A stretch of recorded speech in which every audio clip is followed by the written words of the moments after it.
1674.47 లక్షల కోట్ల ధాన్యాన్ని కొనుగోలు ఆ బకాయిల్ని చెల్లించి అన్నం పెట్టి అన్నదాతని ఆయన ఆదుకున్నారు.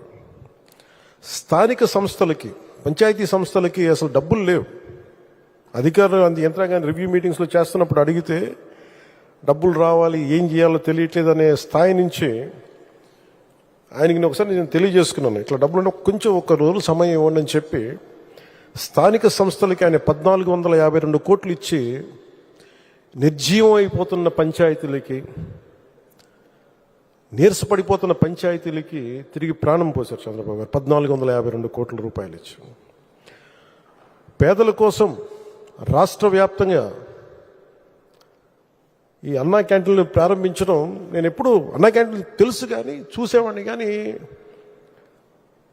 ప్రత్యక్షంగా వెళ్ళే నాకు ఇది ఉండదు. సో ఈ రోడ్లో వస్తున్నప్పుడు పొద్దున్నే ఒక రోజున ఎయిర్పోర్ట్కి వెళ్తా ఉంటే అన్నా క్యాంటీన్లు ప్రారంభించిన 3వ రోజు 4వ రోజు చాలామంది లారీ డ్రైవర్స్, ఈ మన బేల్దారి పనిచేసే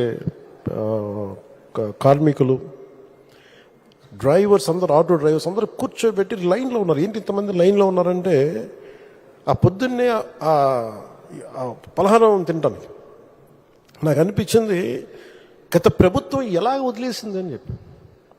అన్నా క్యాంటీన్ని ఆయన ఎన్టీ రామారావు గారి పేరు మీద ఉన్న అన్నా క్యాంటీన్ ఎలా మూసేయాలనిపించింది. 10 మందికి అన్నం పెట్టేది, అది 10 మంది ఆకలి తీర్చేది, ఎలా తీసేసారు నాకు అర్థం కాదు. అలాంటిది అంతమంది లైన్లో ఉండి నిలబడి చూస్తూ ఉంటే నా కడుపు తరుక్కుపోయింది. నిజంగా తిరిగి అన్నా క్యాంటీన్ని ఆరంభించి కార్మికుల తాలూకా క్షుద్బాధని తీర్చిన చంద్రబాబు గారికి మనస్ఫూర్తిగా ధన్యవాదాలు తెలుపుకుంటాను.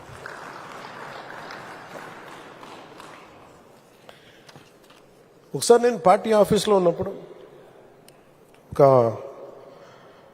9 నెలల క్రితం కృష్ణా జిల్లా, గుంటూరు, అన్ని జిల్లాల నుంచి లాయర్లు వచ్చారు, హైకోర్టు లాయర్స్ అందరూ వచ్చి ఈ ల్యాండ్ టైటిలింగ్ యాక్ట్ని మీరు ఇబ్బంది ఉంది, మీకు తెలియట్లేదు, దీని తాలూకు డేంజర్, మీరు ఎందుకు ఎవరో మాట్లాడట్లేదని. మేము మాట్లాడామంటే సరిపోవట్లేదని చెప్పి ఒక సెషన్ పెట్టారు వాళ్ళు పూర్తిగా. మా మంత్రి నాదెండ్ల మనోహర్ గారి ఆధ్వర్యంలో వాళ్ళు చెప్పింది వింటే భయం వేసింది. అందులో మరీ ఒకరు చెప్పింది, నా పొలంలో నీ ముఖం ఎందుకు, నా తల్లిదండ్రులు ఇచ్చిన ఆస్తి, నా తాతలు ఇచ్చిన ఆస్తిలో మీ ముఖం ఏంటి, ఇందులో మా తల్లిదండ్రుల స్వార్జితం, వాళ్ళ కష్టార్జితం, ఈ ముఖ్యమంత్రి ఫోటో ఏంటి, పొలాల్లో సరిహద్దు రాయిల్లో మీ ముఖాలు ఏంటి, ఇది ఎటు వెళ్ళిపోతుంది, మీరు ఎవరేం చేయరా అని చెప్పి వాళ్ళు నన్ను నిలదీస్తే నేను చెప్పాను, నేను సాధ్యమైనంత చేస్తాను, తీసేస్తామని చెప్పి. ఆ రోజు అది విశ్వాసమే, నమ్మకమే. కానీ ఈ రోజున అది ఒక సత్యం, ఒక నిజం. చంద్రబాబు గారు రాగానే ల్యాండ్ టైటిలింగ్ యాక్ట్ని రద్దు చేసి ప్రజలకి, ఆస్తులకి భద్రత కల్పించినందుకు మనస్ఫూర్తి వారికి నా ధన్యవాదాలు తెలుపుతున్నాను. మీరు ఊహించుకోండి, నేను పిఠాపురంలో భూమి కొంటే దాంట్లో అప్పటి ప్రభుత్వం ఆ ముఖ్యమంత్రి గారి ఫోటో ఉంది. నాకు కూడా తప్పలేదు అది, ఆయన నవ్వుతా ఆయన ఫోటో ఉంది. అంటే మనం కష్టపడి కొనుక్కుంటే ఆయన ఫోటోలు అసలు ఎప్పుడు లేదు. ఆంధ్రప్రదేశ్ రాజముద్ర ఉండాలి అక్కడ, ప్రభుత్వ ప్రతినిధివి నువ్వు. అలాంటి రాజముద్రని తీసేసి, ఆంధ్రప్రదేశ్ రాజముద్రను తీసేసి వ్యక్తి ఫోటో పెట్టుకున్నా అంటే అది ఎంత ఒక విచిత్రమైన ఆలోచన విధానం అది. అలాంటివి తీసేసి తిరిగి ల్యాండ్ టైటిలింగ్ యాక్ట్ని, అంత డ్రెకోనియన్ యాక్ట్ అది, అలాంటి యాక్ట్ని రద్దు చేసి ప్రజల్లో తిరిగి నవ్వులు తీసుకొచ్చినందుకు గౌరవ ముఖ్యమంత్రి గారికి నా మనస్ఫూర్తిగా నాకు కృతజ్ఞతలు, ధన్యవాదాలు. ఇన్ని సంవత్సరాలైనా ఆయన ఓపిక నన్ను ఆశ్చర్యపరుస్తుంది. అసలు ఆయన మనసు, మైండ్ నిరంతరం పనిచేస్తూనే ఉంటుంది. ఇందాక మన క్యాబినెట్ మీటింగ్లో కూర్చున్నప్పుడు అసలు ఈయనకి ఓపిక ఎక్కడి నుంచి వస్తుంది అని అర్థం కాదు. విపరీతమైన ఓపిక, కాన్స్టెంట్గా బ్రెయిన్ తిరుగుతూనే ఉంటుంది, సొల్యూషన్స్ ఇస్తూనే ఉంటుంది. అనుభవజ్ఞులైన అధికారులకు కూడా ఆయన దిశానిర్దేశం చేయగలరు, ఈ పాయింట్లో తప్పుంది, మీరు ఇలా చేయండి, ఇలా ఆలోచించండి. అలాంటి దాంతోపాటు శారీరకంగా ఆయన పడే కష్టం, ఓ 25 ఏళ్ల యువకుడు కూడా కష్టపడ్డాడు. మనసు మేధస్సుతోటి నలుగుతూ శరీరాన్ని కూడా అంత కష్టపెట్టడం అంటే నాకు అది నిజంగా నాకు మన వరదలు వచ్చినప్పుడు అసలు ఆయన పడ్డ కష్టం. కొంతమంది అనుకోవచ్చు ఆయన దిగాల్సింది ఏముంది అని. ఆయన నడిచి చూపిస్తున్నారు. బాధ్యత గల వ్యక్తి ఎలా ఉంటారో ఆయన చేసి నడిచి చూపించారు. ఆయన అంటే ఎందుకు చూపించాల్సి వచ్చిందంటే కూడా అధికార యంత్రాంగంలో మందకొడితనం వచ్చేసింది. అంటే పనులు చేయకపోతే, ప్రాక్టీస్ చేయకపోతే ఏమైపోతుంది, మందకొడితనం వచ్చేసింది. ఒకసారి అంకుశం పెట్టి గుచ్చాలి. అలా ఆంధ్రప్రదేశ్ అధికార యంత్రాంగాన్ని గుచ్చడానికి ఆయన దిగారు. ఆయన అసలు ఆయనకు అవసరం లేదు. ఈ ప్రపంచంలో కూడా మీరు చెప్పండి, 9/11 ఇన్సిడెంట్ జరిగితే జార్జ్ బుష్ వచ్చి కూర్చోలేదు అక్కడ న్యూయార్క్లో. రుడి గులియాని ఆయన న్యూయార్క్ సిటీ మేయర్ కూర్చున్నాడు అక్కడ. ఆయన అందరూ విమర్శిస్తుంటే నాకు ఒకటే ఆలోచన వచ్చింది. అన్ని స్థానిక సంస్థల్లో వైసీపీ నాయకులే కదా మీరందరూ, మేయర్ కానీ సభ్యులు కానీ అన్ని పాలనా వ్యవస్థలు అన్నింటిలో కూడా it is nothing but YCP. 70% పంచాయతీల్లో వాళ్ళే, అన్ని స్థానిక నగర పంచాయతీల్లో మనకి అన్ని నగరపాలికలు అన్ని సంస్థలు కూడా వాళ్ళే. అసలు విజయవాడలో ఉన్న మేయర్ ఏమైపోయాడు? ఫస్ట్ సిటిజన్ అంటాం, మొదటి ప్రథమ పౌరుడు అంటాం కదా విజయవాడకి. వాళ్ళకి బాధ్యత లేదా? వైసీపీకి బాధ్యత లేదా? ఎంతసేపు ఆయన విమర్శించడమేనా?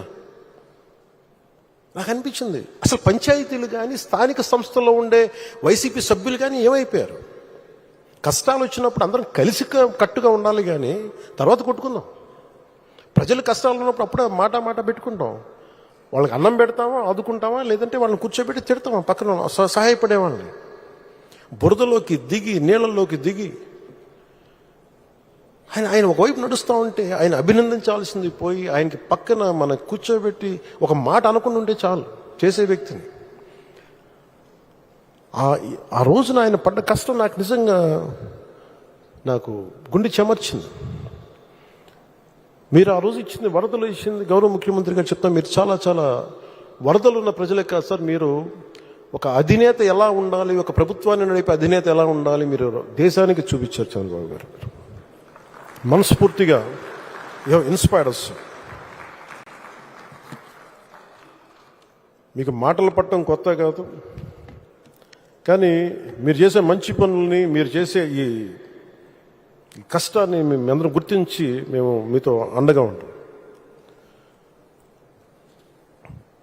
అలాగే నేను ఈ 100 రోజుల్లో కూడా కీలకమైన ఆంధ్రప్రదేశ్లో పంచాయతీరాజ్ సంబంధించి గ్రామీణాభివృద్ధి శాఖ సాధించిన పురోగతి మీకు నేను తెలియజేసుకుంటాను.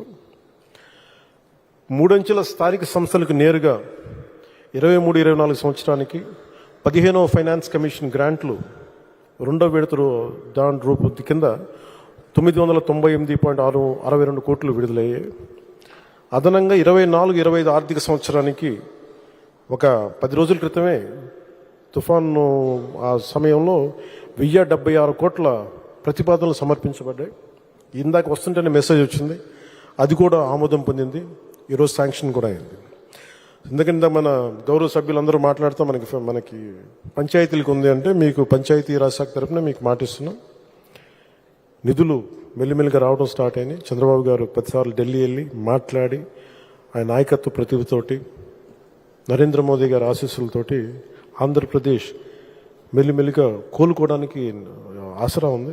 దాంట్లో భాగంగానే ఈ రోజున పంచాయతీల్లో నిధులకి వస్తున్నాయి. గుంటల దగ్గర నుంచి రోడ్లు, కనెక్టింగ్ రోడ్స్, లేదంటే వాటర్, ఇవన్నీ కూడా మీకు చేయడానికి ముందుకు తీసుకెళ్తా ఉన్నాం.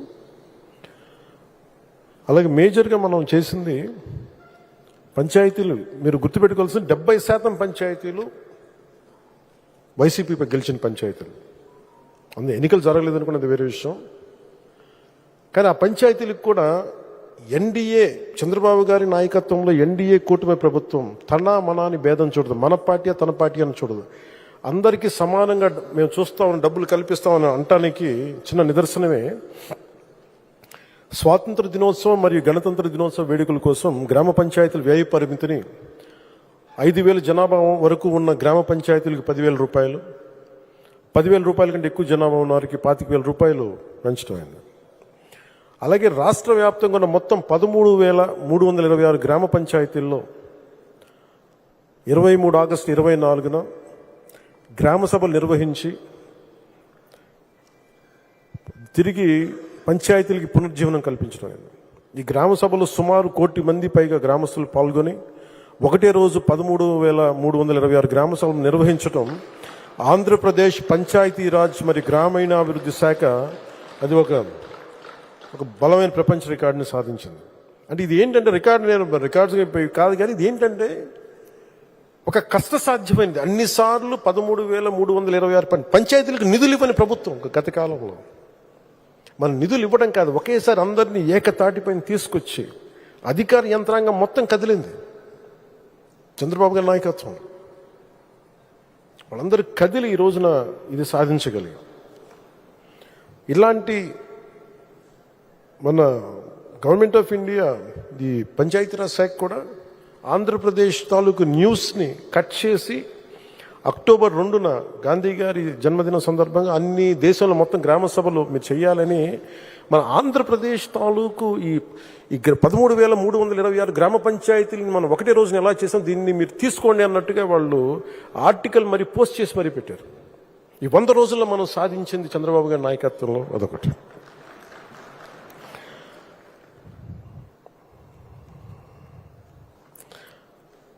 – 24-25 ఆర్థిక సంవత్సరానికి రాష్ట్రీయ గ్రామ స్వరాజ్ అభియాన్ కింద వాళ్ళ వార్షిక కార్యాచరణ ప్రణాళికను ఆంధ్రప్రదేశ్ రాష్ట్రానికి 215.80 కోట్ల బడ్జెట్తో కేంద్ర ప్రభుత్వం ఆమోదం పొందడమైంది. తద్వారా ఆంధ్రప్రదేశ్లో సుమారు 1,00,000కు పైగా స్థానిక సంస్థలకు, ప్రతినిధులకు, ఉద్యోగులకు శిక్షణా కార్యక్రమాలు నిర్వహించడం జరుగుతుంది. గ్రామ పంచాయతీలకు ఆదాయ వనరులు అభివృద్ధి చేయడం కొరకు వినూత్న కార్యకలాపాలకై ప్రత్యేక దృష్టి సారించడం, తద్వారా ఆర్థికంగా స్వయం సమృద్ధి పొందేలా ఆర్జీఎస్ఏ ప్రణాళికని రూపొందించాం. రాష్ట్ర ప్రతిపాదన 40 కోట్లను సిఇసి ఆమోదించింది.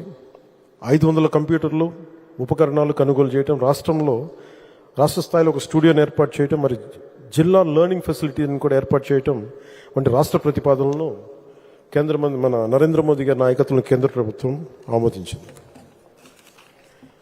అలాగే ఉపాధి హామీ పథకంతో మే 20 తేదీ నుండి పెండింగ్లో ఉన్న కూలీల వేతనాలను గత ప్రభుత్వం ఇవ్వకపోతే వాళ్ళ పెండింగ్లో ఉంచిన వేతనాలని 2,081 కోట్ల రూపాయలని మన చంద్రబాబు గారి నాయకత్వంలో కూటమి ప్రభుత్వం రాగానే 2,081 కోట్ల రూపాయలని చెల్లించడం. గత ముఖ్యమంత్రి మాట్లాడతారు కదా, మేము కూర్చోబెట్టి క్లాస్ వార్ అని మాట్లాడతారు. క్లాస్ వార్ అంటే ఒక కష్టపడేవాడి శ్రమను దోచుకోవడం. ఈ నరేగా పథకం కింద, ఉపాధి హామీ పథకం కింద కూలీలు వేతనాలని ఇవ్వకుండా 2,081 కోట్లని ఇవ్వకుండా, కష్టపడ్డ తర్వాత ఇవ్వకుండా అంటే మరి అది వాళ్ళు మాట్లాడతారు క్లాస్ వార్ గురించి. క్లాస్ వార్ మనం ఏం మాట్లాడాలి, మనం ఎంత నిలబడ్డామంటే భుజాల మీద మోసాం. అందుకనే చంద్రబాబు గారి నాయకత్వం 2,081 కోట్ల రూపాయలని వెంటనే ఈ ఉపాధి హామీ పథకం కోసం కూలీల వేతనాలు చెల్లించడం అయింది. ఆగస్టు 23వ తారీఖు రాష్ట్ర వ్యాప్తంగా